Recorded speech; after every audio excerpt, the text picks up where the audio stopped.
Good afternoon. Hello to everybody here in Brussels and to those joining us in Naples. I'll hand over to Wing Commander Mike Bracken in Naples for our Libya operational update in a second. Before I do, I'd just like to give you a quick preview of an upcoming event. The Secretary General will be in London tomorrow, where he'll be addressing the Royal United Services Institute. The speech is part of a two-day conference on missile defense, and his speech will be called NATO Defending Against Ballistic Missile Attacks. In the speech, he'll consider three key questions. Why do we need missile defense? Why do we need transatlantic cooperation? And why do we want cooperation with Russia? And he'll also be taking questions at RUSI in London tomorrow. So for those wishing to attend, please check the RUSI website.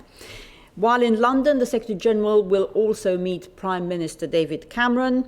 They will review the progress of Operation Unified Protector. I expect they'll also discuss the need for the international community to plan for the post-Gaddafi, post-conflict Libya. And of course, Afghanistan remains NATO's #1 operational priority. So the Secretary General will update Prime Minister Cameron on progress towards transition to Afghan security lead. Moving to Libya, we've seen another busy weekend, both on the diplomatic and the military fronts. Mike will bring you up to speed on the military situation. On the diplomatic front, we've seen Germany and the United Arab Emirates recognizing the National Transitional Council as the sole legitimate representative of the Libyan people, which is yet further evidence of the increasing isolation of the Gaddafi regime, and that, quite simply, this regime has no future. We continue to maintain a high tempo of operations. It's clear that NATO has the resources to keep up the pressure on the Gaddafi regime. We know it takes time.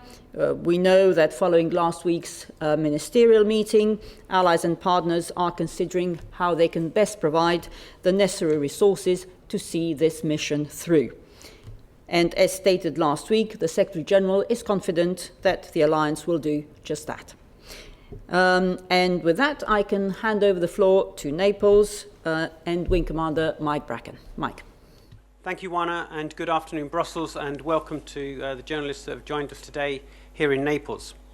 The past few days have witnessed considerable dynamic activity across Libya, with frequent skirmishes in pockets of the country where pro-Gaddafi and rebel forces are engaged in fighting. The situation on the ground is constantly evolving, and at times is resulting in a complex and uncertain picture. While NATO relies on highly sophisticated intelligence reports and information analysis, the multitude of open source reports can sometimes be confusing, contradictory, and difficult to independently verify. NATO uses all means, including its own and partner assets, to assess and fuse information into reliable intelligence that enables NATO forces to carry out their mission to protect civilians. The key is that NATO continues to monitor the situation across the country very closely while the forces involved in Operation Unified Protector carry out their military task in this dynamic and multifaceted environment. In the east, there have been some reports of skirmishes in the Brega and Ajdabia area, but overall it is assessed to be relatively quiet and there has been little movement by either side, and no significant changes to the intensity of activity by pro- or anti-Gaddafi forces. Moving to Misrata, over the weekend there was fighting between pro- and anti-Gaddafi forces along the Mediterranean coast, west of Misrata and east of Tripoli, in the vicinity of the towns of Daphnia and Slitan. On a positive note, we have reports that some non-government organizations intend opening a casualty treatment facility in the vicinity of Daphnia to provide additional medical support. West of Misrata, there was also reports of a rebel offensive on the important oil-producing port of Zawiya, 30 kilometers west of Tripoli.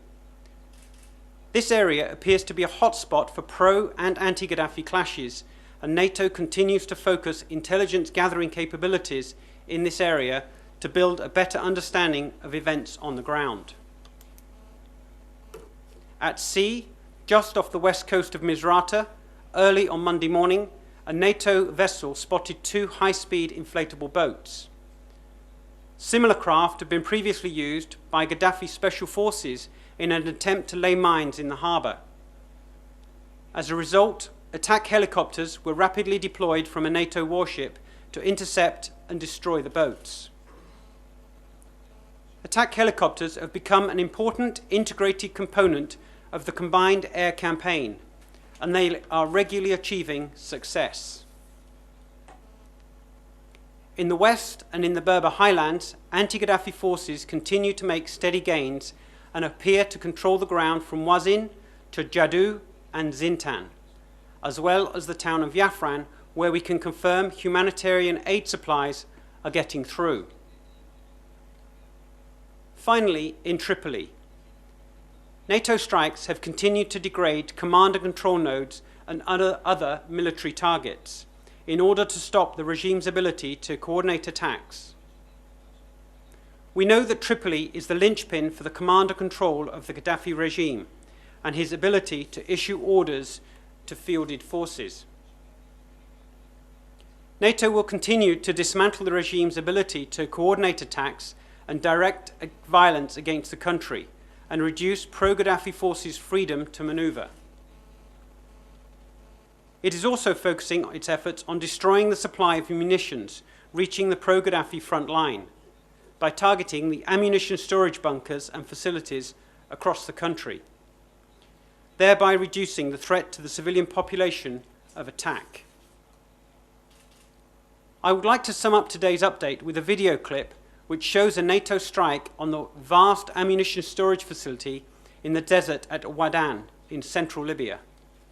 You can see here the storage facility and the space between the entrance and the sighting as the aircraft continues to track the target. You can see the strike as the aircraft releases the weapon and then subsequent explosions as the ammunitions within the bunker and the storage facility are taken out. NATO and its partner forces will continue to hit these types of targets to cut off the supply of pro-Gaddafi military machine and prevent his forces being able to launch attacks on the civilian population of Libya. That concludes my statement. I'm happy to take questions. Juana.